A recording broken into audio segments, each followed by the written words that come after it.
I had occasion, one crisp November morning, to accompany my friend Hercule Poirot on what he termed a constitutional for the little grey cells through the orderly paths of Regent's Park.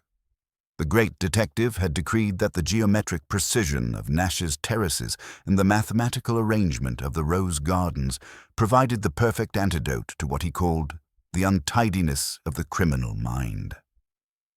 As we strolled past the ornamental lake, its surface mirror smooth in the still air, Poirot paused to adjust his already perfect tie and survey the scene with evident satisfaction. "Observe, Hastings," he said, gesturing toward the perfectly manicured lawns with his Malacca cane. "Here is order, here is method. Even the ducks, they swim in formation. It is most soothing to the nerves after our recent case of the Mesopotamian pottery." I was about to remark that ducks rarely maintain formation for long, when a commotion arose near the elegant Palladian pavilion that served as the centerpiece of the park's inner circle. A woman's voice, cultured but sharp with distress, cut through the morning calm. "No one must enter. Send for the police at once. Something terrible has happened." Poirot's eyebrows rose with interest, and without a word he began walking briskly toward the source of the disturbance. I followed, noting how his usually measured pace quickened at the first hint of mystery, like a bloodhound catching a scent. We found ourselves approaching a scene of barely controlled chaos. A distinguished woman in her 50s, impeccably dressed in mourning attire, stood before the pavilion's entrance, her gloved hands pressed to her throat in a gesture of profound shock. Her silver hair was arranged with mathematical precision, and despite her obvious distress, she maintained the rigid composure of one accustomed to command. This, I learned moments later, was Lady Constance Fairfax, widow of the late Sir Reginald Fairfax and patroness of numerous charitable causes. "Monsieur Poirot," she exclaimed upon recognizing my friend, relief flooding her aristocratic features. "Thank Providence you are here. There has been the most impossible occurrence. Mr. Alistair Pembroke has vanished." "Vanished, madame?"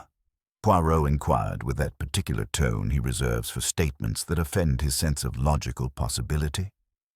"From where has he vanished?" Lady Constance gestured toward the pavilion with a trembling hand. "From that room.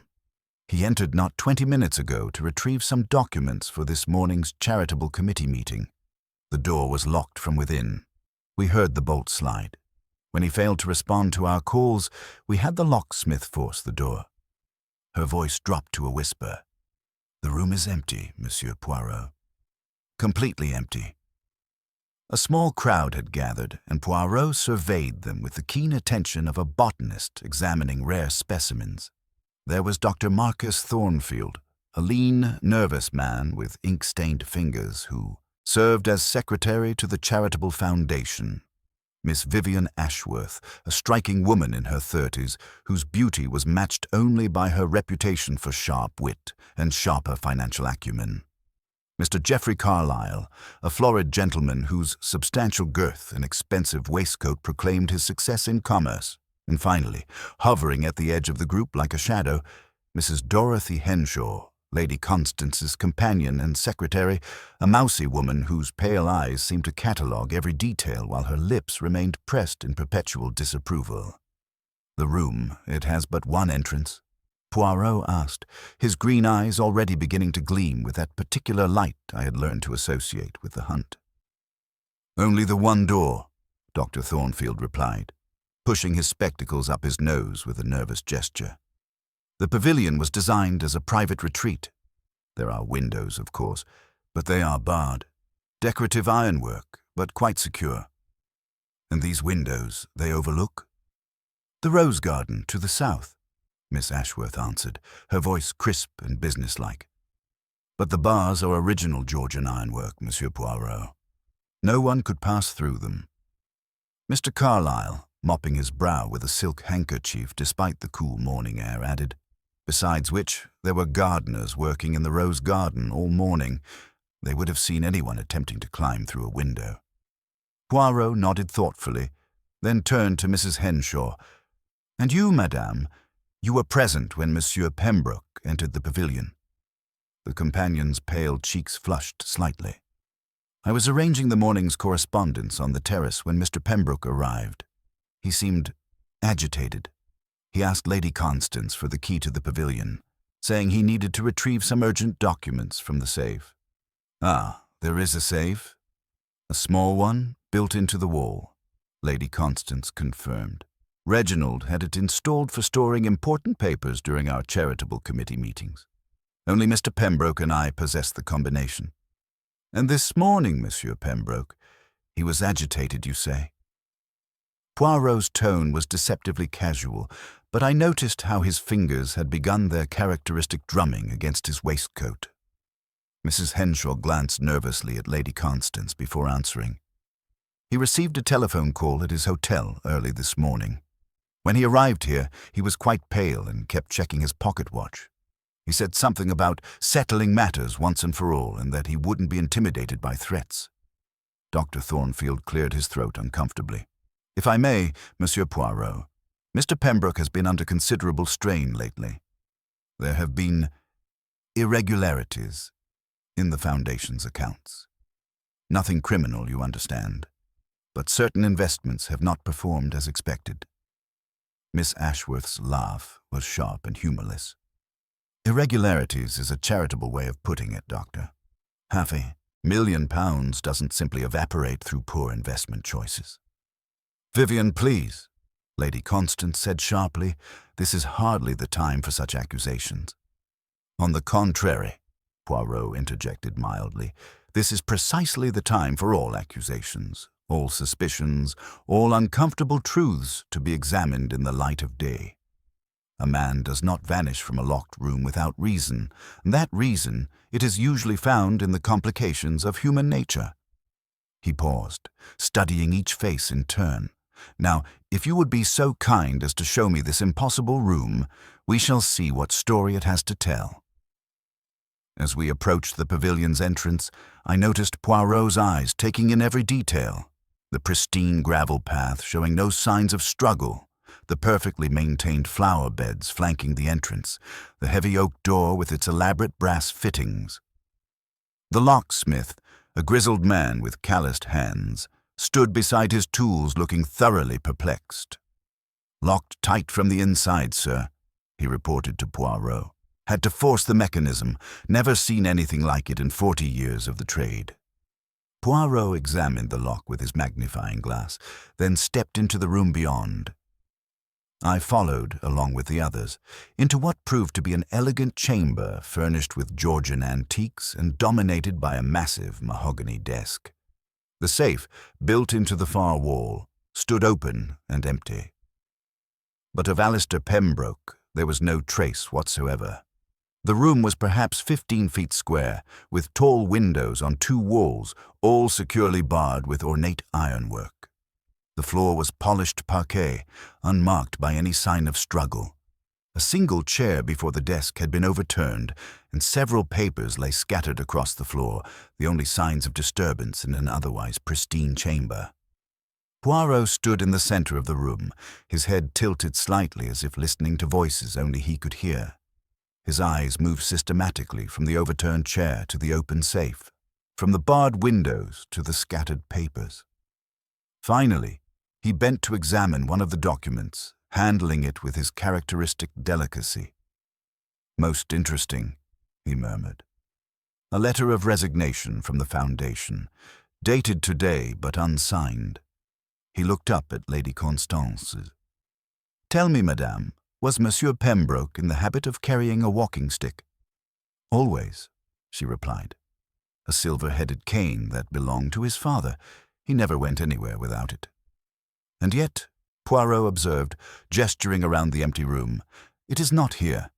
Curious, is it not, that a man should vanish completely but leave behind his resignation letter?" He smiled, but it was not a pleasant expression. "I think, mes amis, that we are dealing with someone who understands the art of misdirection very well indeed. But even the cleverest magician leaves traces for those who know how to look." As we prepared to leave the pavilion, I caught Poirot examining the window frames with particular attention, though he said nothing. Outside, the morning mist was beginning to lift, revealing the park in all its autumnal glory. But I could not shake the feeling that we had only glimpsed the beginning of a mystery that would prove far more complex and dangerous than a simple disappearance. "Well, Poirot," I said as we walked back toward the terrace where the others waited. "What do you make of it?" He was silent for a long moment, his fingers adjusting his moustache with mechanical precision. "I make of it, mon ami, that someone in that little group of charitable souls is neither charitable nor particularly soulful. The psychology, it is most revealing. But patience, we must let them reveal themselves through their own words and actions. The guilty, they always make mistakes when they believe themselves safe." "And you think one of them is responsible for Pembroke's disappearance?" "I think," Poirot said carefully, "that Monsieur Pembroke may not have disappeared at all. Sometimes, Hastings, the greatest vanishing trick is to make people believe someone has vanished when they have not. But we shall see. The little grey cells, they are beginning to work, and soon all will become clear." As we rejoined the group on the terrace, I noticed how each member seemed to watch the others with barely concealed suspicion. Whatever had happened to Alistair Pembroke, it had shattered the veneer of polite society that usually governed such gatherings. In its place was something far more primitive and dangerous, the recognition that among them walked someone capable of the impossible. And Hercule Poirot, I knew, would not rest until he had unmasked them. The morning room of Lady Constance's townhouse provided a more intimate setting for what Poirot termed the gathering of truths, though I suspected the truths would prove as elusive as Alistair Pembroke himself. The elegant chamber, with its Persian rugs and silk-draped windows, seemed to shrink under the weight of 5 individuals bound together by circumstance and mutual suspicion. Lady Constance had positioned herself behind her writing desk, her black-gloved fingers drumming against the leather surface with barely contained anxiety, while the others arranged themselves in a careful semicircle that spoke more of wariness than comfort. Dr. Marcus Thornfield occupied a chair near the window, his lean frame folded into an attitude of scholarly concentration that might have been convincing had it not been for the telltale tremor in his ink-stained hands. Every few moments he would remove his spectacles, polish them with obsessive care, then replace them only to repeat the ritual minutes later. His medical training had taught him to observe symptoms in others, yet he seemed unaware that his own nervous habits provided a clear diagnosis of his mental state to anyone with eyes to see. Miss Vivian Ashworth had chosen to remain standing, her elegant figure silhouetted against the morning light in a pose that might have graced a society portrait. She moved with fluid grace, yet there was something predatory in her stillness, like a cat poised to strike. Her fingers toyed with a string of pearls at her throat, and despite her apparent composure, the gems trembled slightly with each breath, betraying an inner tension that her aristocratic bearing could not entirely conceal. Mr. Geoffrey Carlyle had claimed the largest chair, his substantial form settling into the upholstery, with the satisfied air of a man accustomed to ensuring his own comfort. His florid complexion had grown even ruddier since our discovery at the pavilion, and he dabbed frequently at his forehead with a monogrammed silk handkerchief. Despite his obvious discomfort, there was something calculating in his small, bright eyes that suggested he was weighing odds and possibilities with the same commercial acumen that had built his empire. Mrs. Dorothy Henshaw had positioned herself in the corner, a placement that allowed her to observe the entire room while remaining as inconspicuous as possible. Her mousy appearance seemed carefully cultivated camouflage, for I had begun to notice that those pale eyes missed nothing, cataloguing every gesture and expression with methodical precision. She sat with hands folded in her lap, but the white knuckles betrayed her tension. Poirot remained standing near the door, his position allowing him to study each member of the group while maintaining his own air of detached observation. He had removed his gloves with characteristic precision and now held them in one hand, while the other adjusted his tie with mechanical regularity. His green eyes moved from face to face with systematic attention, and I could almost see the wheels of his remarkable mind beginning to turn. "So?" Poirot began, his voice gentle yet carrying undeniable authority. "We have established that Monsieur Pembroke vanished from an impossible room. But such things do not occur in a vacuum. There are always antecedents." He paused, allowing his words to settle. "Perhaps we can begin by understanding what manner of man he truly was, beyond his public persona." Lady Constance spoke first, her voice tight with grief and indignation. "Alistair was a good man, Monsieur Poirot, dedicated to our charitable work. After his wife passed, he devoted his life to the foundation. He was meticulous, honorable."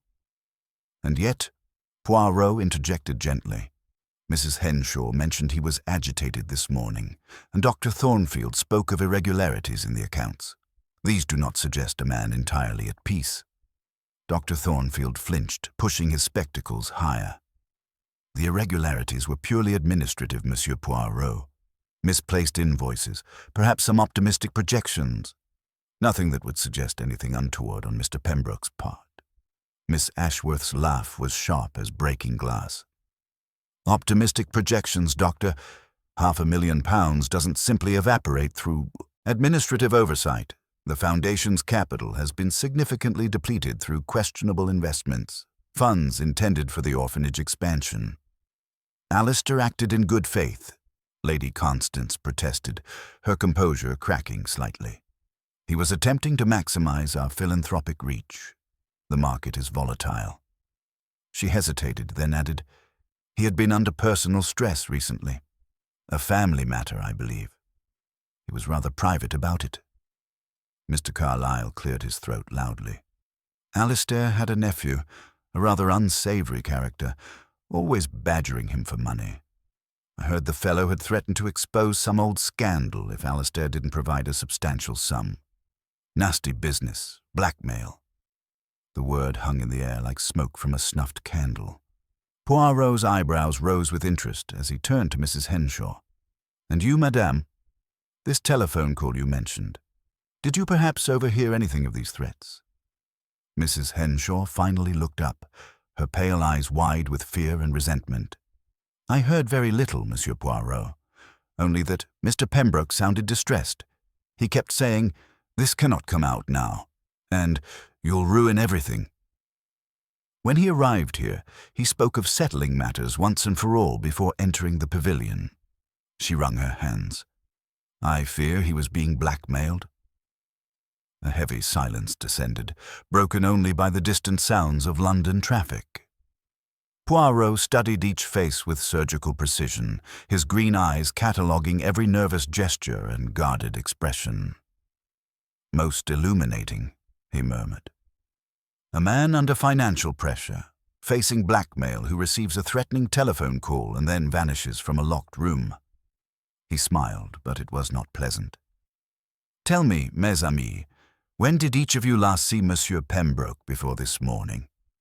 The question struck like a physical blow, and I watched as furtive glances were exchanged with the speed of card players checking their hands.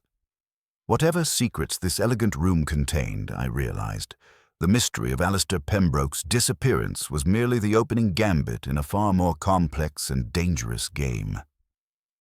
The weight of Poirot's question settled over the morning room like morning mist, and I watched as each member of our small gathering seemed to retreat inward, calculating what truths could safely be revealed and what secrets must remain buried. The great detective had positioned himself near the marble fireplace, his small figure somehow commanding the entire space through sheer force of concentrated attention. His green eyes moved systematically from face to face, cataloguing every nervous gesture and fleeting expression with the precision of a scientist studying specimens under glass. Lady Constance was the first to speak, her aristocratic composure reasserting itself despite the tremor that had crept into her voice. "I dined with Alistair last evening, Monsieur Poirot, as was our custom before committee meetings. We reviewed the morning's agenda and discussed the Foundation's quarterly reports. He seemed troubled, certainly. but I attributed this to the usual pressures of our charitable work. She paused, her black-gloved fingers smoothing an invisible wrinkle from her skirt. He retired early, around 10 o'clock, mentioning that he had received some correspondence that required his immediate attention. When I inquired about its nature, he merely said that certain family matters needed to be resolved before they could affect the Foundation's reputation. Dr. Thornfield shifted uncomfortably in his chair, his ink-stained fingers removing his spectacles for what must have been the 10th time that morning. I spoke with Alistair by telephone yesterday afternoon regarding the orphanage project accounts. He sounded unusually terse, almost agitated, and cut our conversation short, claiming an urgent appointment, most unlike his usual courteous manner. The doctor's voice carried a defensive note as he added, "When I suggested we schedule a formal audit to clarify the financial discrepancies, he became quite heated, insisting that such measures would only fuel malicious gossip about the Foundation's integrity." Miss Ashworth stepped forward with fluid grace, her pearls catching the morning light as she moved. I encountered Alistair at the Royal Opera House yesterday evening during the interval of La Traviata. He was not alone. Her voice carried a subtle emphasis that made everyone in the room lean forward slightly. A younger man accompanied him, someone bearing a striking family resemblance. Their conversation appeared heated, with the younger man gesticulating emphatically while Alistair sat rigid with barely suppressed anger. As I approached, I heard the young man mention something about final warnings and consequences for the entire family before departing abruptly. Lady Constance's composure cracked visibly at this revelation. That would be Charles Pembroke, his nephew, a wastrel who has been bleeding Alistair dry for years, with gambling debts and questionable business ventures. Despite my repeated advice to sever all financial ties, Alistair's sense of family duty prevented him from taking decisive action. Mr. Carlyle dabbed at his perspiring forehead with his monogrammed handkerchief, his small eyes darting nervously around the room. "I can confirm the nephew's involvement, Monsieur Poirot. 2 evenings ago at my club, Charles appeared quite intoxicated and made several pointed comments about family loyalty and blood obligations. He suggested rather loudly that charitable donations might be better served staying within the family, and when Alistair attempted to escort him out, the young man became belligerent, claiming he possessed information that would bring down the whole sanctimonious charade." Mrs. Henshaw had been growing increasingly agitated during these revelations, her pale hands twisting in her lap like captive birds. When Poirot rose, attention turned to her. She seemed to shrink further into her corner chair. "I saw Mr. Pembroke throughout yesterday, Monsieur Poirot, as I manage many of Lady Constance's household affairs. He received several telephone calls that seemed to distress him greatly. Late last night, after Lady Constance had retired, I overheard him arguing with someone in the study. He mentioned unacceptable demands and threatened to go to the police if the harassment continued." Poirot had been listening with that peculiar stillness that marked his moments of deepest concentration, his fingers drumming a soft rhythm against the mantelpiece. "Most illuminating," he murmured, beginning to pace the room with measured steps. "So we have established that Monsieur Pembroke was under considerable pressure from multiple sources: financial irregularities in the Foundation, blackmail from his nephew, and threatening correspondence of unknown origin." He paused before the window, gazing out at the geometric precision of the park beyond. Yet this morning, despite all these pressures, he calmly requests access to the pavilion safe and then simply vanishes from a locked room. The suggestion hung in the air like incense, heavy with implications that none of them seemed willing to acknowledge directly. I watched as furtive glances were exchanged with the speed of card players checking their hands, each person calculating what the others might know or suspect about their own involvement in the increasingly complex web of circumstances surrounding Pembroke's disappearance. Poirot turned from the window, his expression thoughtful yet somehow predatory. The psychology of this case, it is most intriguing. A man facing ruin might indeed consider desperate measures to preserve his reputation. But there is another possibility that presents itself to the little grey cells. His smile was not pleasant. What if Monsieur Pembroke's disappearance was not the crime itself, but merely the elaborate cover for something far more serious? What if someone among you knew exactly when and how he would enter that pavilion this morning? The words struck like a physical blow, and I noticed how each member of the group seemed to draw back slightly, as if Poirot's suggestion had introduced a new and more dangerous element into their midst. Outside, the November wind stirred the bare branches of ancient trees, their shadows dancing across the morning room's windows like restless spirits, while inside, 5 people sat in careful silence, each guarding secrets that would soon face the merciless scrutiny of Hercule Poirot's investigation. The drawing room of Lady Constance's townhouse had been transformed into an intimate theatre for confession, its burgundy wallpaper and ancestral portraits creating an atmosphere that seemed to encourage the revelation of secrets long buried beneath the veneer of respectability. Poirot had arranged the furniture with characteristic precision, positioning a single chair before the fireplace where each suspect would sit, while he occupied a comfortable armchair that allowed him to observe every gesture and expression with surgical attention.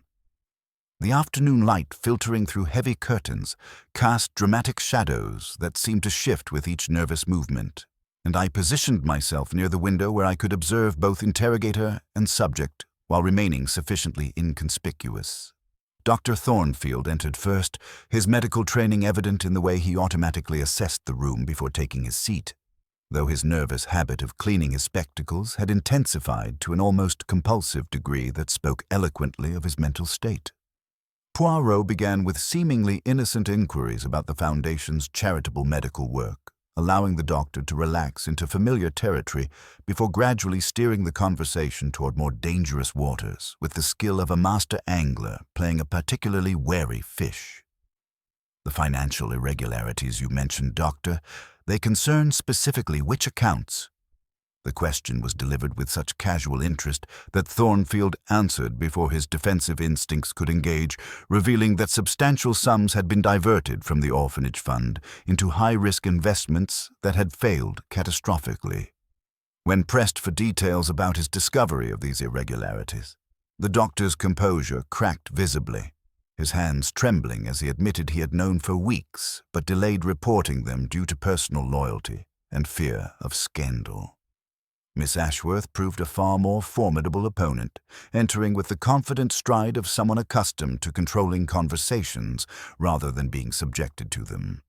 Her beauty was undeniable, yet there was something calculating in her poise that reminded me of a chess master contemplating multiple moves ahead.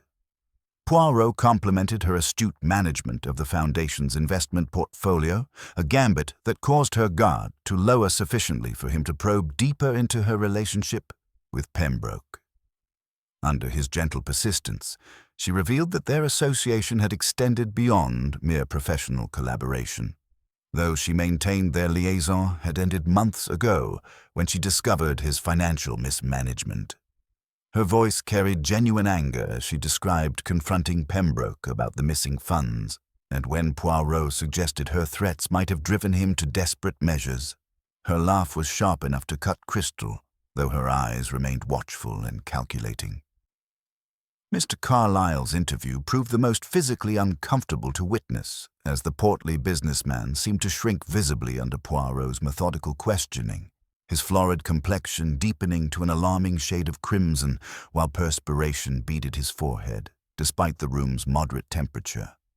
His commercial success, it emerged, had been built upon foundations far less solid than his public reputation suggested, and several recent investments had left him dangerously overextended financially.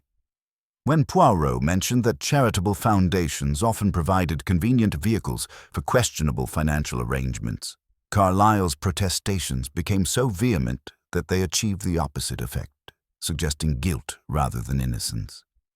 the revelation that he had personally guaranteed several of the Foundation's failed investments, making him legally liable for substantial losses, provided a compelling motive for wanting Pembroke silenced before any formal audit could expose the full extent of the irregularities. Mrs. Henshaw's session proved unexpectedly revealing, though initially she seemed determined to maintain her role as the invisible companion, answering questions in monosyllables while her pale eyes darted nervously around the room like a trapped animal seeking escape. Poirot's approach with her was masterful, beginning with gentle inquiries about her years of service before gradually revealing that he understood far more about her position than her mousy appearance suggested. Under his patient questioning, it became clear that she possessed intimate knowledge of every Foundation member, having served as Lady Constance's confidential secretary for over a decade and thus privy to correspondence, financial records, and private conversations that revealed the less admirable aspects of their characters. Her detailed awareness of everyone's secrets cast her supposed invisibility in an entirely different light, suggesting possibilities that were both intriguing and disturbing. Lady Constance's interview concluded the afternoon's proceedings, and she entered with the regal bearing of someone accustomed to deference, though I noticed how her black-gloved hands trembled slightly as she settled into the chair. Poirot treated her with elaborate courtesy, yet his questions probed relentlessly into her relationship with Pembroke, revealing layers of complexity beneath their public facade of charitable collaboration. Her late husband's fortune, she admitted, had been left in trust with specific provisions requiring unanimous board approval for major expenditures, an arrangement that had given Pembroke considerable power over her financial affairs. When pressed about her personal feelings toward him, her aristocratic composure cracked sufficiently to reveal that their relationship had been far more intimate than propriety would normally allow. As the interviews concluded, Poirot remained seated in his chair, fingers steepled in profound concentration, while the late afternoon light cast dramatic shadows across his face. "Most instructive, Hastings," he murmured finally, his voice carrying satisfaction that indicated significant progress. "Each possesses both motive and opportunity, yet none explains how removal could be accomplished from a locked room. But the little grey cells perceive patterns in chaos, and soon all will become clear." The crisp November morning brought with it Inspector Japp's familiar figure striding through Lady Constance's entrance hall with the satisfied air of a man who believes he has solved an impossible puzzle through the application of methodical police work. His weathered face bore an expression of professional triumph as he settled into the drawing room, producing a manila folder with theatrical precision, while the assembled suspects watched with barely concealed anticipation. The inspector's confidence filled the elegant chamber like morning sunlight, dispelling the shadows of uncertainty that had haunted them since Alistair Pembroke's mysterious disappearance from the locked pavilion. "Well, Poirot," Japp announced with evident satisfaction, "your locked room mystery has been cracked by good old-fashioned detective work. We've arrested Charles Pembroke, and the case is as clear as crystal." He opened his folder with deliberate ceremony, spreading its contents across Lady Constance's polished escritoire like a card player revealing a winning hand. "Found him at Victoria Station, attempting to board the Dover Express with a suitcase containing £20,000 in bearer bonds, all traceable to the Foundation's emergency fund." The collective sigh of relief that rippled through the room was almost audible, and I watched as visible tension drained from each face like water from a broken vessel. Lady Constance pressed her gloved hand to her throat, her aristocratic composure finally cracking to reveal genuine emotion beneath the carefully maintained facade. Dr. Thornfield removed his spectacles and cleaned them with trembling fingers, while Miss Ashworth's rigid posture softened perceptibly. Mr. Carlyle dabbed at his forehead with obvious satisfaction, and even Mrs. Henshaw allowed herself a small nod of acknowledgement. Japp continued his exposition with increasing confidence, detailing how Charles had been discovered with his uncle's private journal, containing damning entries documenting years of financial demands and mounting desperation. A night porter from a nearby hotel had identified the young man as someone he had observed lurking near the pavilion in the early morning hours, watching the building with suspicious intensity. When confronted with this evidence, Charles had broken down completely, confessing to a violent confrontation with his uncle that had ended in tragedy. Claims it was an accident, Japp explained, consulting his notes with professional thoroughness. Says he demanded one final payment. Alistair refused, and during the argument he pushed the old gentleman, who fell and struck his head. Panicked, he locked the door from inside, escaped through a maintenance hatch in the roof, and fled with whatever cash he could find. Textbook case of family greed gone wrong. Poirot had been listening with characteristic stillness, his green eyes focused on some invisible point beyond the fog-shrouded windows, while his fingers drummed a soft rhythm against his waistcoat. When Japp concluded his triumphant recitation, the great detective remained seated for a long moment before rising with measured precision to examine the scattered evidence with his magnifying glass. "Most interesting, mon ami," Poirot murmured finally, his tone carrying that particular quality I had learned to associate with profound skepticism. "The evidence, it arranges itself with remarkable convenience, does it not? A journal conveniently left behind, bearer bonds in easily traceable denominations, a witness who appears precisely when needed." He paused, studying each face in the room with surgical attention. "Tell me, Inspector, this maintenance hatch through which young Charles claims to have escaped, it shows signs of recent use?" Japp's confidence wavered slightly. "Well, no, not exactly. But he could have been careful about it." "Ah, and the blood from this unfortunate head injury? Surely such evidence would remain in a room sealed for hours." "Charles says there wasn't much bleeding, just enough to stun the old man."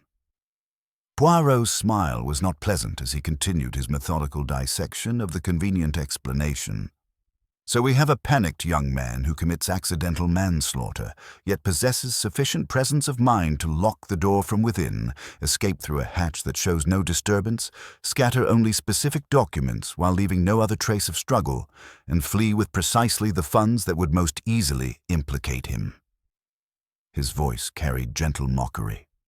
"The psychology, it is all wrong, Inspector.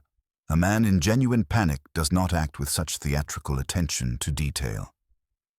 The relief that had filled the room moments earlier began to evaporate like morning mist, replaced by renewed tension as Poirot's logic stripped away the comfortable certainty of solved mystery. Lady Constance's face had grown pale again, while the others exchanged furtive glances that spoke of secrets still unresolved. "But the confession, Poirot," Japp protested, his professional pride clearly stung. "Why would he admit to murder if he didn't do it?" "Perhaps," Poirot suggested with deceptive gentleness, "because someone has convinced him that his confession serves a greater purpose, or because he fears something worse than a murder charge. The psychology of false confession is complex, but it often involves protecting someone the confessor loves or fears." He picked up the journal, examining its pages with characteristic thoroughness. Or perhaps because he has been promised that his confession will ultimately prove impossible to sustain, leaving him free while the true architect of this elaborate deception escapes justice entirely. As the implications of Poirot's words settled over the assembled group, I noticed how each person seemed to retreat inward, calculating what new dangers this development might bring. The convenient solution had been snatched away, leaving them once again suspended in uncertainty, while somewhere among them a killer walked free, confident that their elaborate misdirection had succeeded in deflecting suspicion from the truth. "No, mes amis," Poirot concluded with quiet authority, "young Charles Pembroke is not our criminal. He is merely another victim of someone who understands human nature well enough to manipulate both perpetrator and investigator with equal skill. The real murderer remains among us, and they have just made their first serious mistake. The comfortable certainty that had momentarily settled over Lady Constance's drawing room following Charles Pembroke's arrest dissipated like morning mist when Poirot dismissed the convenient solution, leaving behind an atmosphere thick with renewed suspicion and barely suppressed fear. The great detective had positioned himself near the marble fireplace, his small figure somehow commanding the entire elegant space through the sheer force of concentrated attention, while the 5 suspects arranged themselves with the careful precision of chess pieces aware they remained in play. Each seemed acutely conscious that one among them had orchestrated an elaborate deception designed to frame an innocent man, and that Hercule Poirot's legendary intuition would not be satisfied with such theatrical misdirection. Poirot began his psychological examination with characteristic subtlety, his approach as methodical as a surgeon preparing for a delicate operation. "The psychology of false confession, it is most fascinating," he observed, his green eyes moving systematically from face to face with predatory attention. "Young Charles, he confesses to protect someone, perhaps, or because he fears something worse than a murder charge.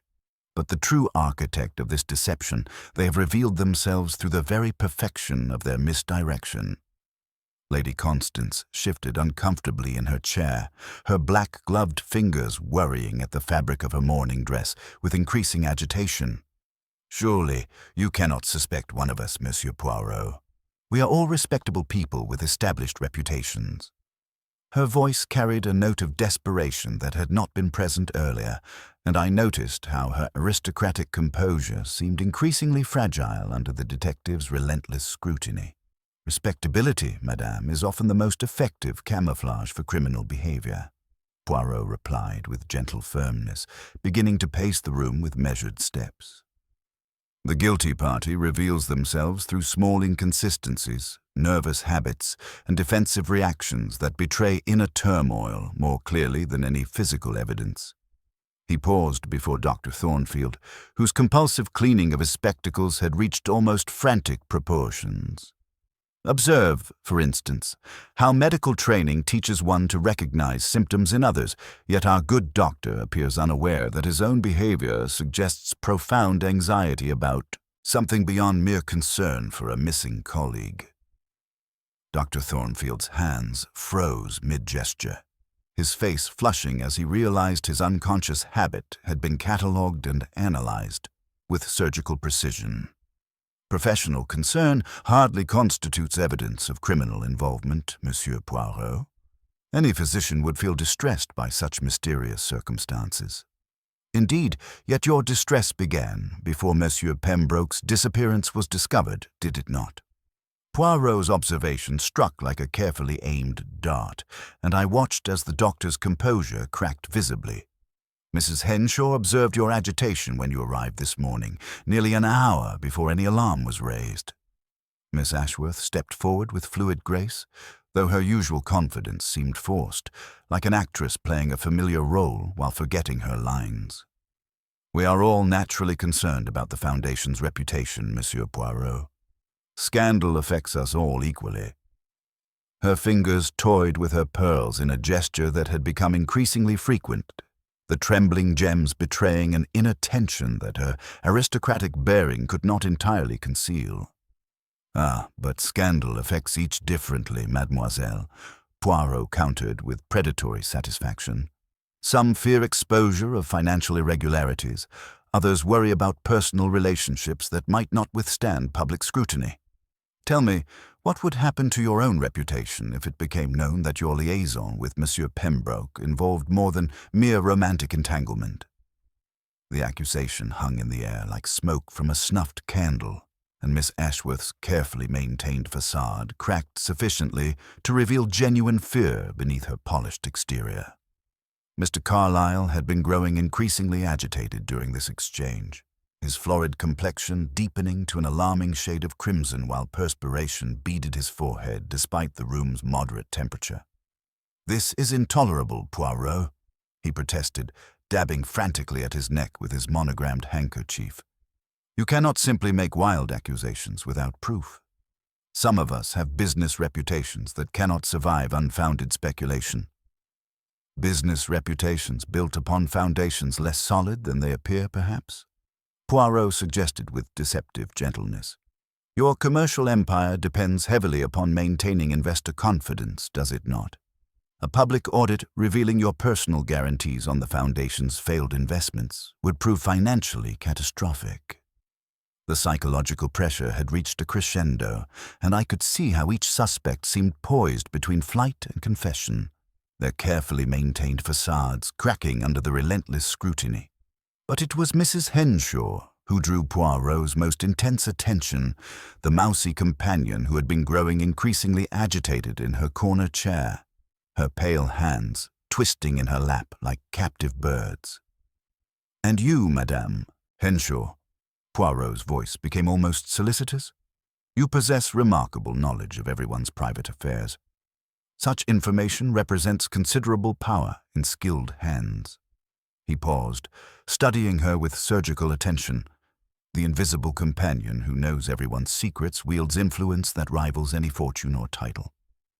Mrs. Henshaw's pale eyes widened with terror, and her carefully cultivated appearance of insignificance seemed to crumble entirely under the detective's penetrating gaze. "I am merely a companion, Monsieur Poirot. I observe and record as my position requires, nothing more."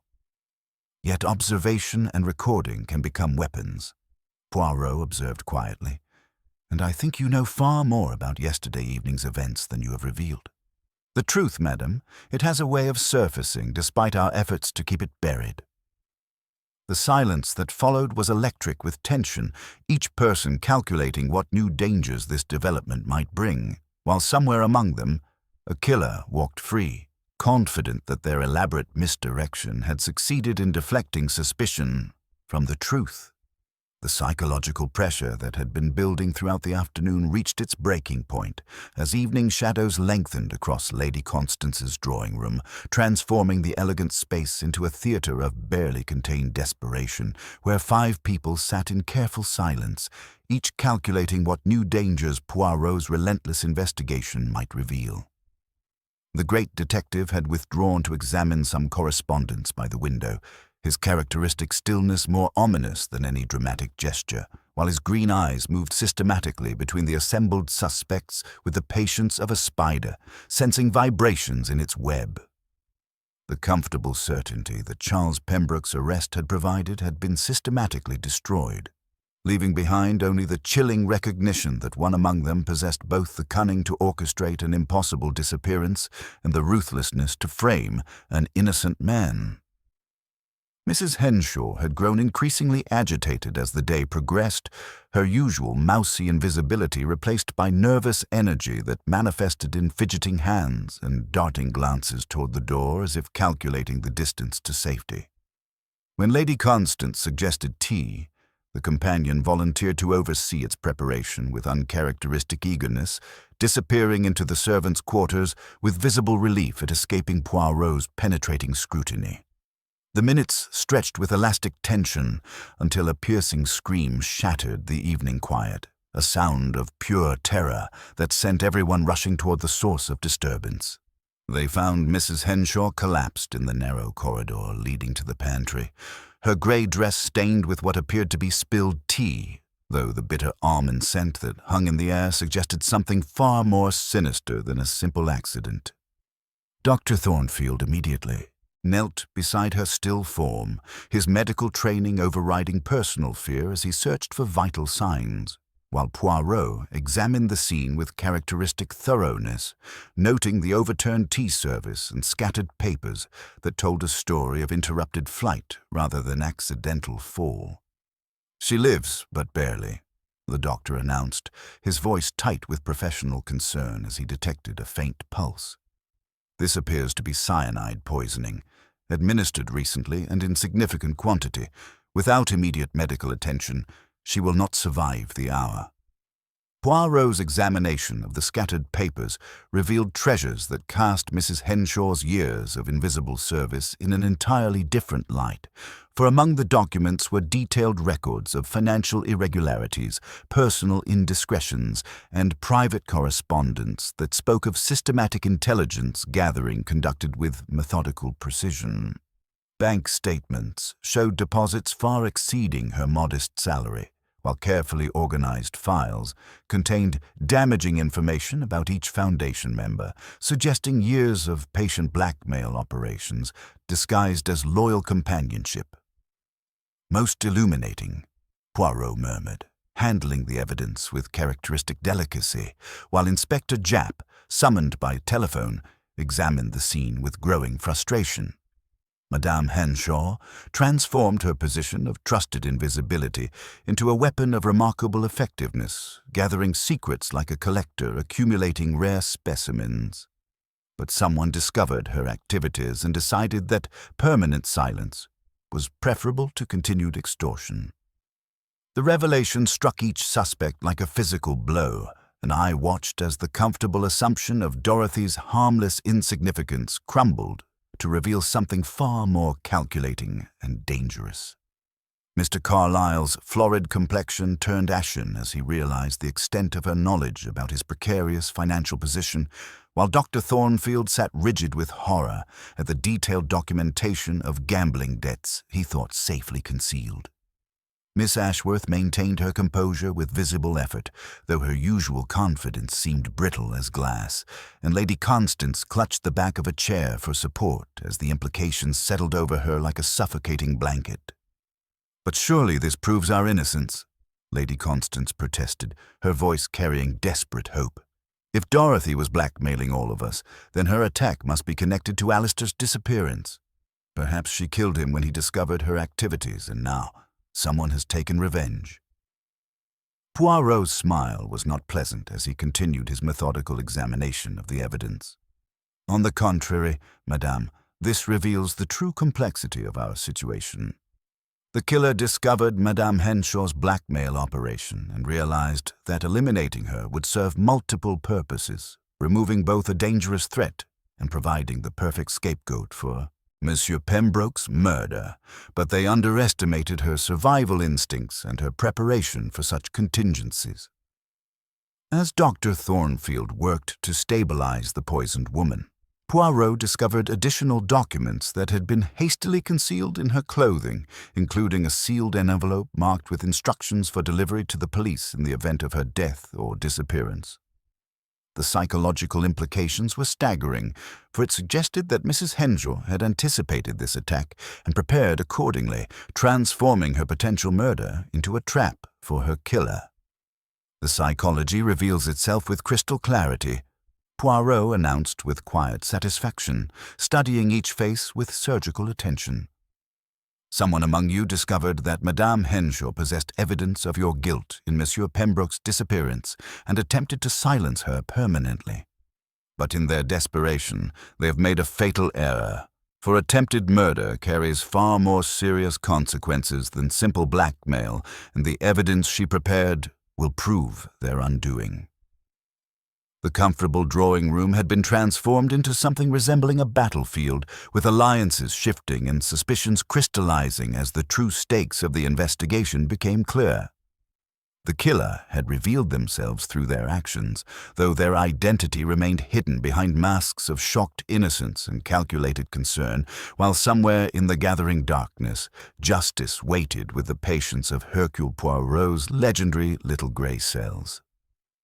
The hours following Mrs. Henshaw's collapse stretched with elastic tension as the comfortable drawing room of Lady Constance's townhouse transformed into something resembling a battlefield where alliances shifted and suspicions crystallized under the harsh glare of official investigation. Dr. Thornfield had accompanied the unconscious woman to hospital, his medical training overriding personal fear as he worked to counteract the cyanide poisoning that someone had administered with calculated precision, while Inspector Japp arrived with characteristic efficiency, bringing constables and photographers who stripped away the last vestiges of genteel privacy that had protected the assembled suspects throughout their ordeal.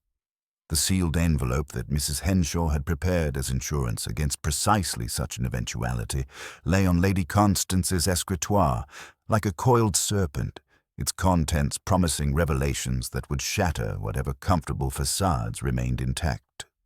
Poirot handled the document with characteristic reverence for evidence, his green eyes studying the precise handwriting that marked it as Dorothy Henshaw's meticulous work, while the three remaining suspects watched with the fascinated horror of condemned prisoners awaiting their sentence.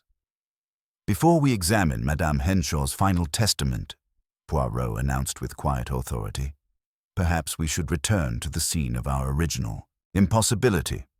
The little grey cells suggest that certain details require re-examination in light of recent developments." His tone carried that particular quality I had learned to associate with significant breakthrough, and despite Japp's obvious impatience to open the envelope, we found ourselves once again walking through the fog-shrouded paths of Regent's Park toward the Palladian Pavilion, where Alistair Pembroke had vanished from a locked room. The evening mist hung low over the ornamental water, transforming familiar landmarks into ghostly suggestions of their former selves, while the pavilion emerged from the darkness with serene dignity that seemed almost perverse after the day's violence. Poirot entered the chamber with that small proprietary step he employed in rooms that had lied to him, standing motionless for a moment as if scenting the air for falsity before crossing to examine the windows with renewed attention. "Observe, Hastings," he said softly, producing his magnifying glass to study the ornate Georgian ironwork that secured each opening. "The bars, they smile too politely, do they not?" His delicate touch revealed what casual inspection had missed: tiny crescents of raw metal winking through black paint where screws had been recently disturbed, and beneath the inner sill, a pinhead of lemon-scented oil gleamed in a groove that would escape notice without deliberate search. The implications struck like lightning as Poirot demonstrated how the inner section of bars would pivot on cleverly concealed hinges, creating an opening sufficient for a determined person to pass through before the spring mechanism re-engaged, leaving no trace of disturbance visible from outside. "Workmen were here a fortnight past for lamp maintenance," he observed with satisfaction. "Someone with sufficient authority to avoid questions prepared this escape route with remarkable foresight."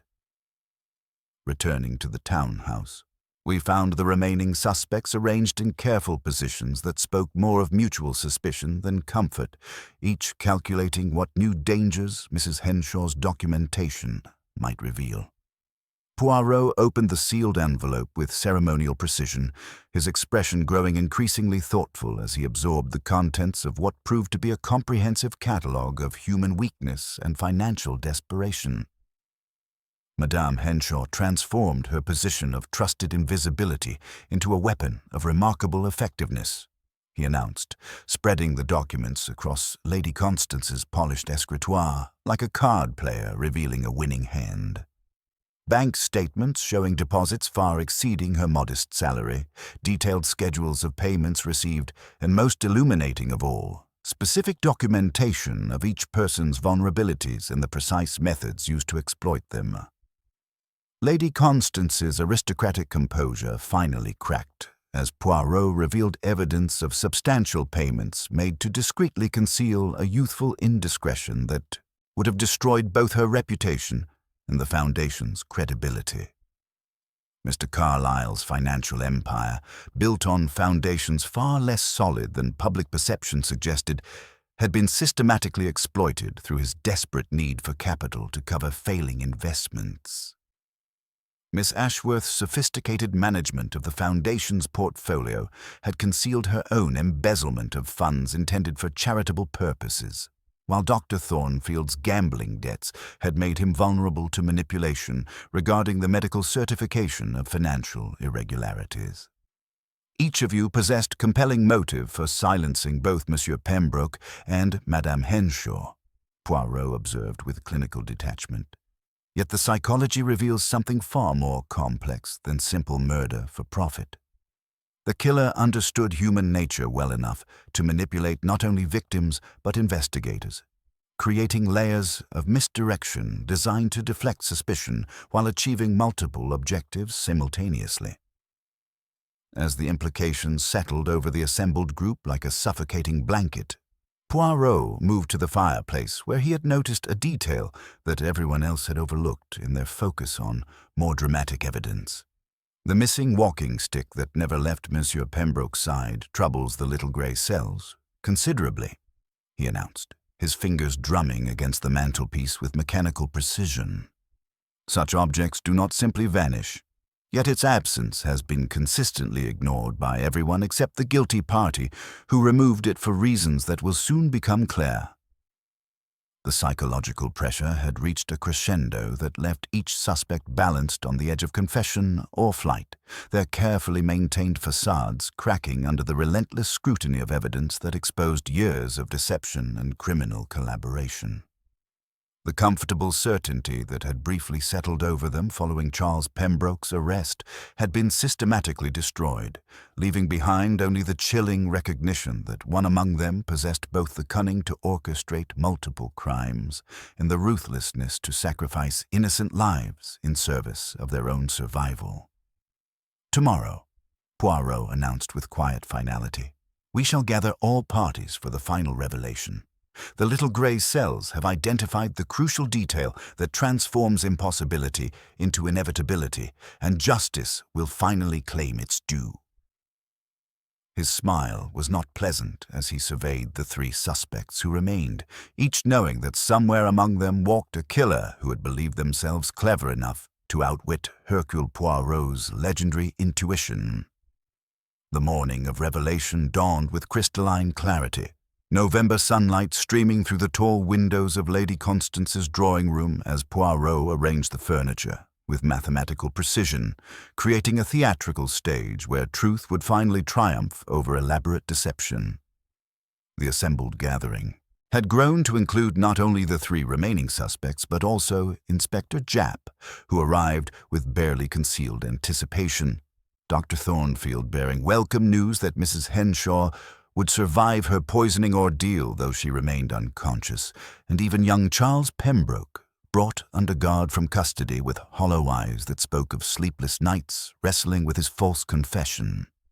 The elegant chamber seemed to hold its breath as Poirot positioned himself near the marble fireplace, his small figure somehow commanding the entire space through sheer force of concentrated authority, while his green eyes moved systematically from face to face with the patience of a master craftsman preparing to unveil his greatest work.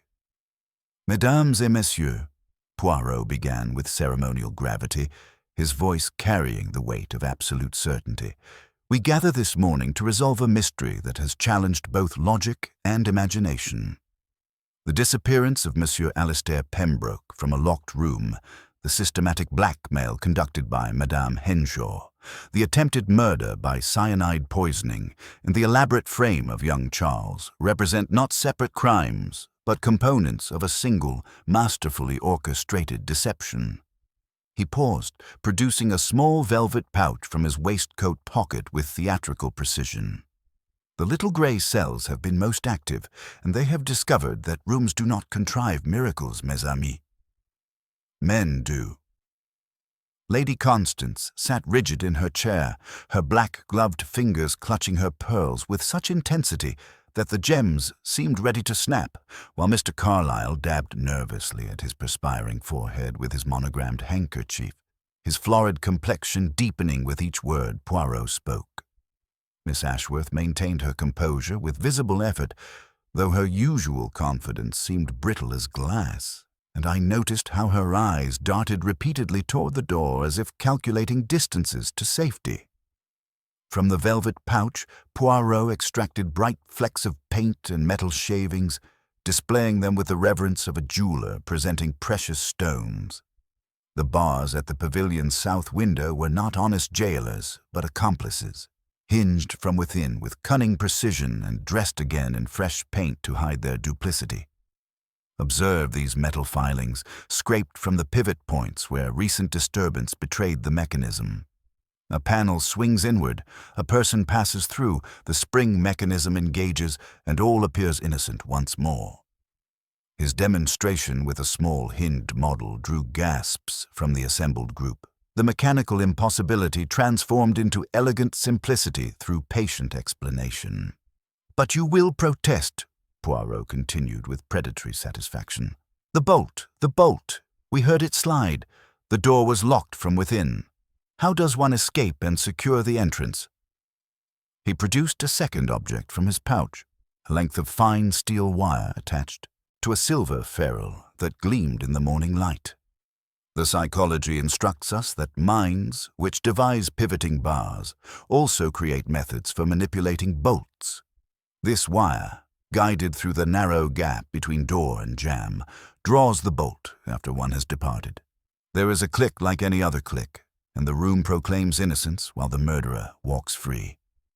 Dr. Thornfield leaned forward with professional interest, his medical training recognizing the precision required for such delicate manipulation. But surely such a device would leave traces, scratches on the bolt mechanism itself. "Precisely, mon docteur," Poirot replied with evident pleasure. "The little grey cells observed such markings during our first examination, crescents of abraded metal that match exactly the silver ferrule of Monsieur Pembroke's missing walking stick.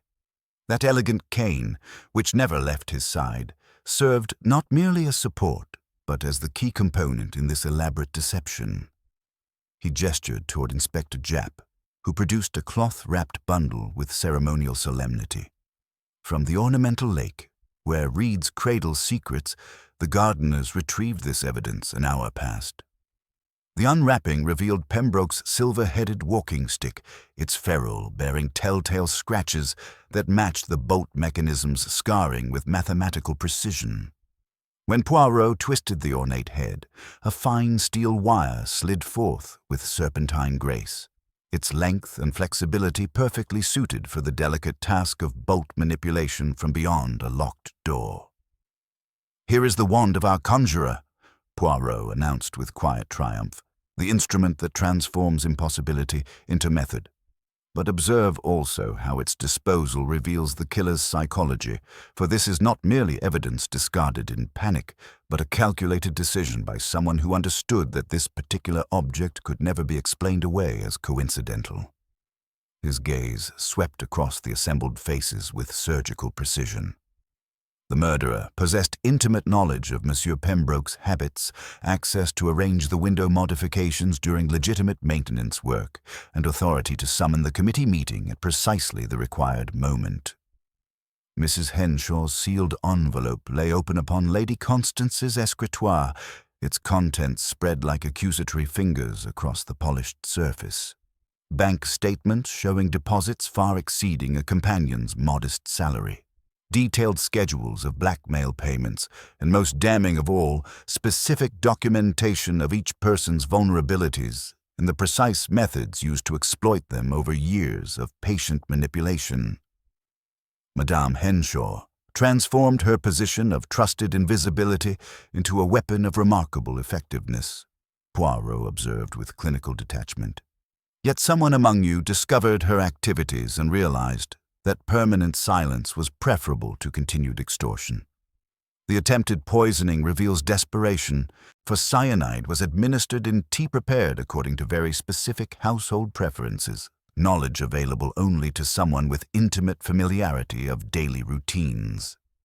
The psychological pressure had reached its crescendo, each suspect balanced on the precipice between confession and desperate denial, their carefully maintained facades cracking under the relentless weight of evidence that exposed years of deception and criminal collaboration.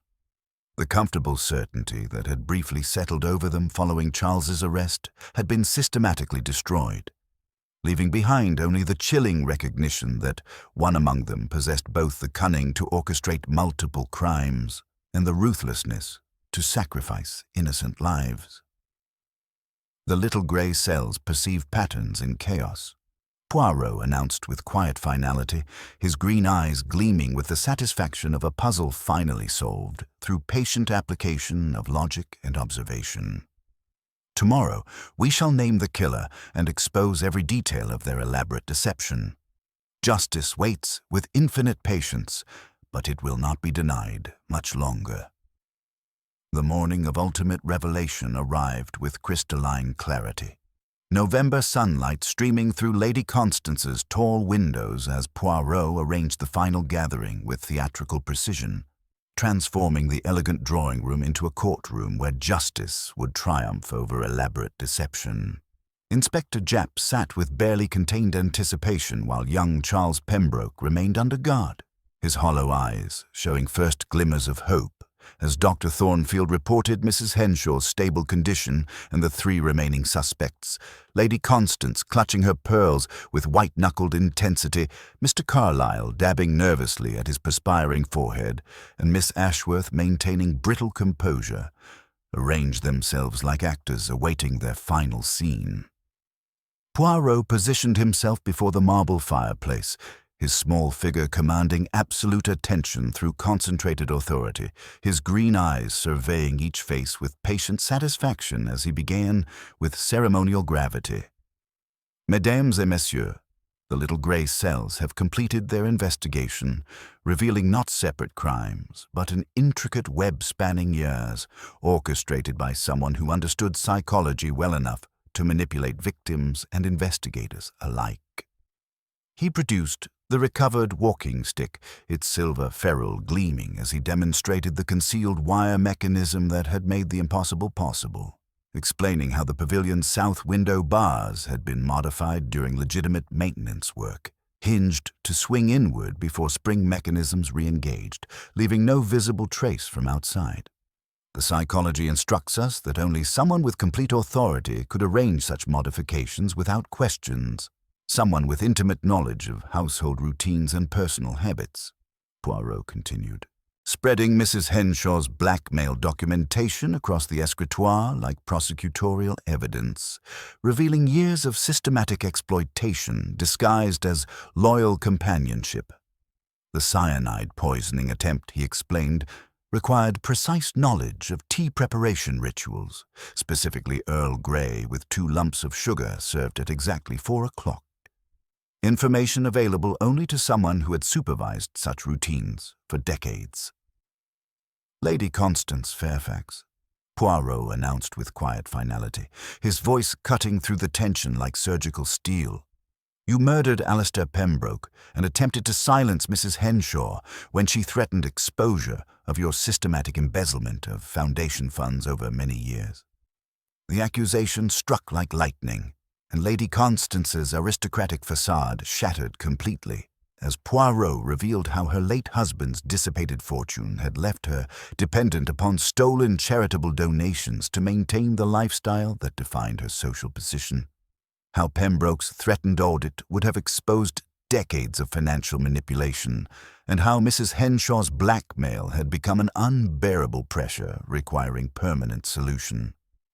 You arranged the morning meeting, sent Pembroke to the pavilion under false pretenses, confronted him there about his threats of exposure, and when he refused to remain silent, you struck him down in desperate fury. Poirot continued with clinical precision, producing maintenance orders bearing her signature and typed documents showing the distinctive ribbon flaw that marked her personal machine.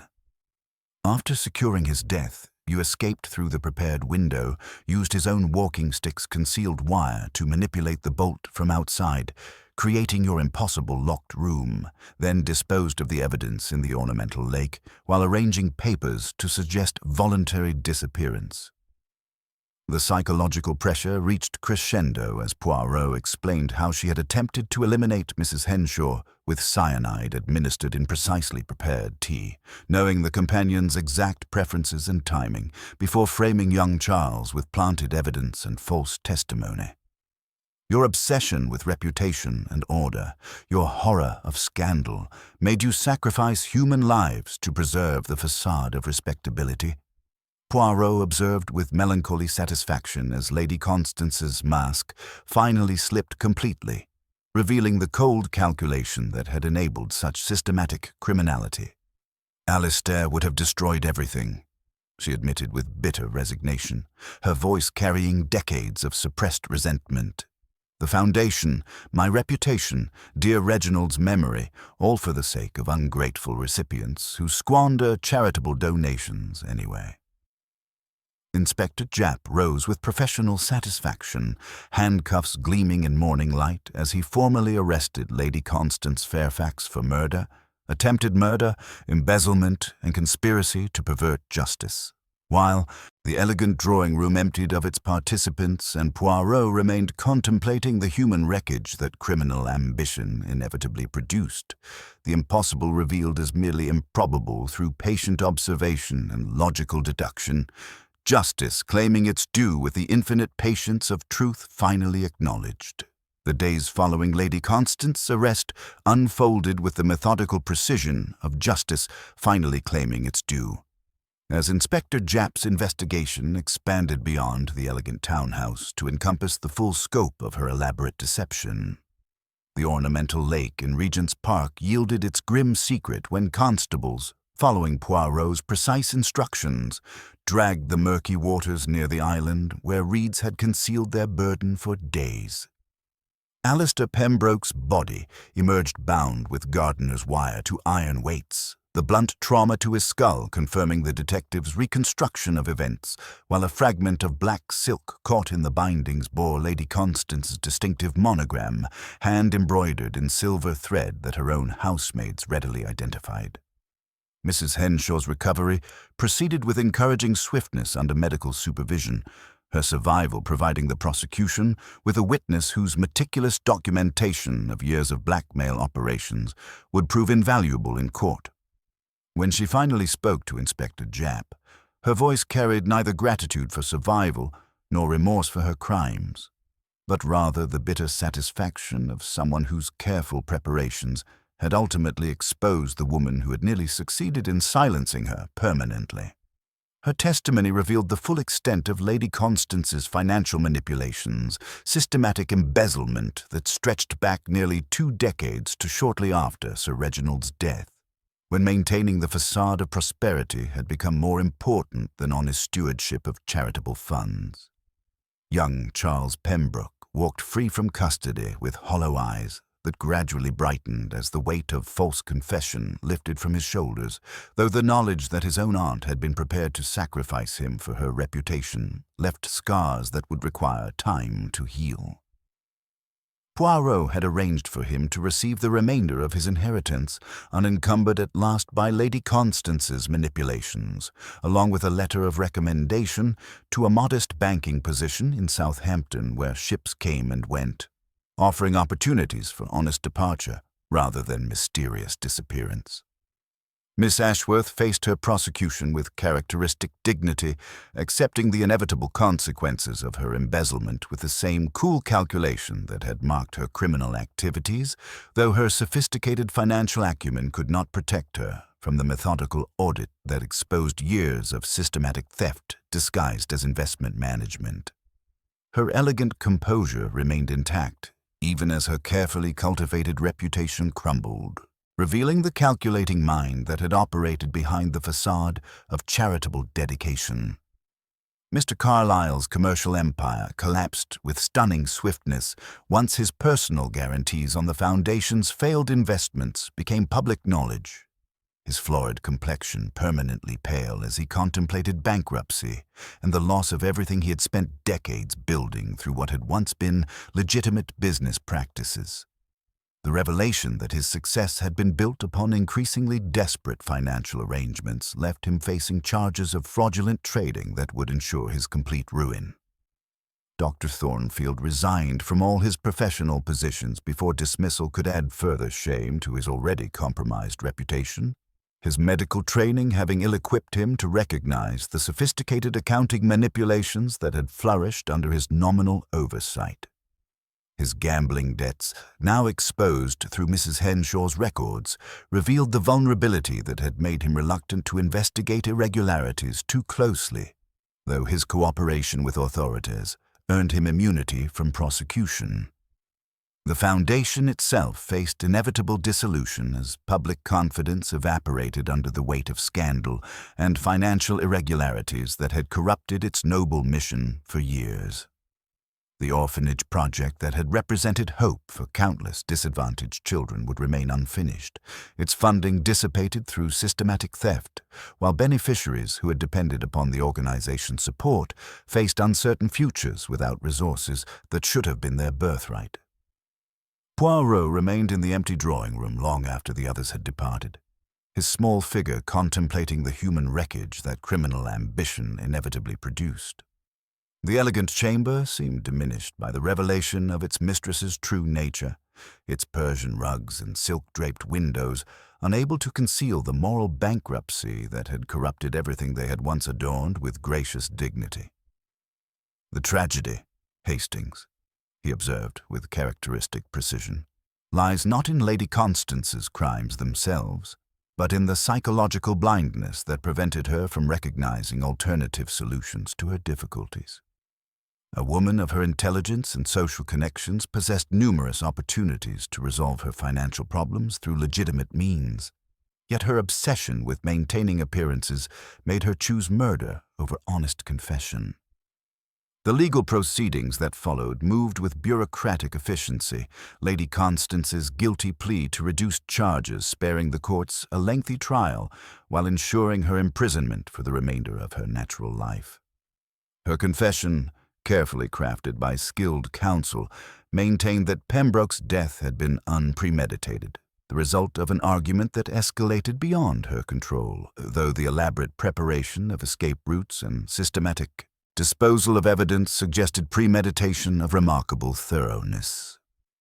As evening shadows lengthened across Regent's Park's geometric pathways, Poirot and I walked in contemplative silence past the pavilion where the impossible had been revealed as merely improbable through patient observation and logical deduction.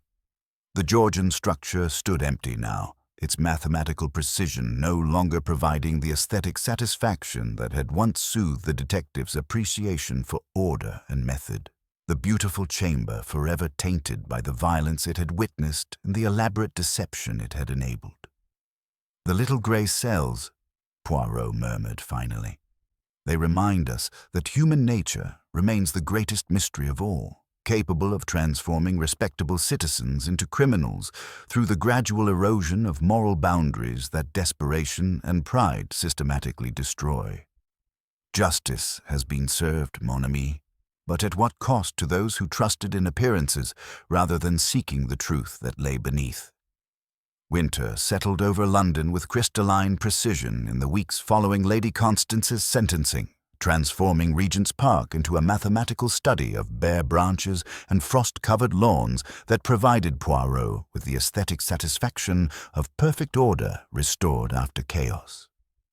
The great detective had overseen the case's conclusion with characteristic thoroughness, ensuring that justice claimed not only the guilty but also provided appropriate mercy for those whose crimes stemmed from weakness rather than malice, while the comfortable assumptions about respectability that had initially protected the murderer would never again provide such effective camouflage for criminal behavior. Mrs. Henshaw recovered with encouraging swiftness, her survival providing prosecutors with testimony that revealed the full scope of systematic blackmail operations conducted behind the facade of loyal companionship, though her own prosecution for extortion would ensure that justice addressed both perpetrator and victim in this complex web of mutual exploitation. Her meticulous documentation had proven invaluable in exposing decades of financial manipulation, while her final letter to Poirot carried neither gratitude nor remorse, merely the bitter satisfaction of someone whose careful preparations had ultimately exposed the woman who nearly succeeded in silencing her permanently. Young Charles Pembroke departed for Southampton with his inheritance finally secure and reputation cleared of the false confession that family loyalty had compelled him to offer, though the psychological scars from learning his aunt's willingness to sacrifice him would require considerable healing. His farewell carried genuine gratitude mixed with bewilderment at the criminal complexities that had transformed charitable work into murderous conspiracy, while Poirot's parting advice emphasized that honest habits create honest minds, perhaps unromantic but infinitely more reliable than the elaborate deceptions that had nearly destroyed him. The remaining conspirators faced their various fates with responses that revealed personality traits the investigation had systematically exposed through careful psychological analysis. Miss Ashworth maintained elegant composure even in Holloway Prison, her sophisticated intelligence adapting to circumstances with calculating precision, while Mr. Carlyle's commercial empire crumbled as investor confidence evaporated under revelations about fraudulent guarantees and precarious financial arrangements. Dr. Thornfield retreated to rural practice where his medical skills could serve patients unconcerned with London scandals, his professional reputation destroyed but personal integrity partially restored through cooperation and genuine remorse. Lady Constance herself had written once from prison, her letter arriving on heavy paper unsuited to its place of composition, thanking Poirot for the courtesy of his bull when Inspector Japp led her away. The detective had returned this final gesture of respect because, as he explained, certain dignities transcend criminal behavior without excusing it, representing acknowledgement of shared humanity rather than approval of destructive choices that desperation and pride had systematically enabled. The Foundation's dissolution proceeded with bureaucratic efficiency. Its remaining assets, distributed among legitimate charities after extensive auditing, revealed the full scope of irregularities that had corrupted noble mission for nearly 2 decades. The orphanage project would eventually be completed through public subscription, though delays caused by systematic theft cost precious months of shelter and education for those who could least afford such losses, while a modest memorial plaque would commemorate Alistair Pembroke's genuine charitable intentions despite the financial chaos that surrounded his final days. As December afternoon light slanted through the windows of Baker Street, Poirot arranged his departure with characteristic precision, each detail of packing reflecting the methodical mind that had unraveled an impossible mystery through patient observation of seemingly insignificant anomalies. The lemon oil beneath the pavilion's window-sill had provided the first offense to his sense of order, a pleasant scent in the wrong place that led inevitably to discovering modified hinges, scratched bolt mechanisms, and the absent walking stick that proved the key to understanding how locked rooms could lie as convincingly as their human occupants. The greatest tragedy, Hastings, Poirot observed, while adjusting a porcelain figurine on his mantelpiece with microscopic precision, lies not in the crimes themselves but in the psychological blindness that prevented Lady Constance from recognizing legitimate solutions to her difficulties. A woman of her intelligence and social connections possessed numerous opportunities to resolve financial problems through honest confession, yet obsession with maintaining appearances made her choose murder over acknowledgement of human fallibility. The case had revealed uncomfortable truths about moral compromises that desperation systematically enables, while the elaborate nature of Lady Constance's deceptions demonstrated how respectability could become the most effective camouflage for criminal behavior when pride overcame conscience. Her systematic destruction of trust would poison charitable work throughout London, making legitimate organizations suspect and forcing genuine philanthropists to defend integrity against suspicions her criminality had legitimized. The little grey cells rest satisfied that truth has triumphed over elaborate misdirection, Poirot concluded, fastening his travel case with 2 precise clicks. Yet they remain vigilant against the human capacity for self-deception that transforms ordinary citizens into criminals through gradual erosion of moral boundaries. Justice has been served, mon ami, though the cost reminds us that prevention through honest recognition of difficulties remains infinitely preferable to punishment after lives have been destroyed through calculated cruelty disguised as respectability.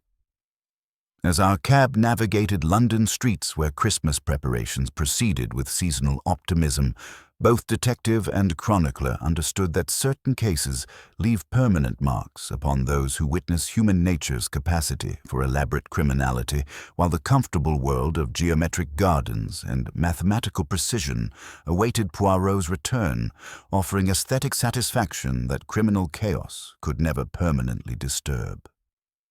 "Come, Hastings," he said with characteristic finality. "My gourds require attention, and there is profound beauty in horticultural perfection that soothes nerves after such untidiness. The truth, it is found not in grand gestures, but in meticulous arrangement of small details, and in the patient observation of what others overlook in their haste to embrace convenient impossibilities."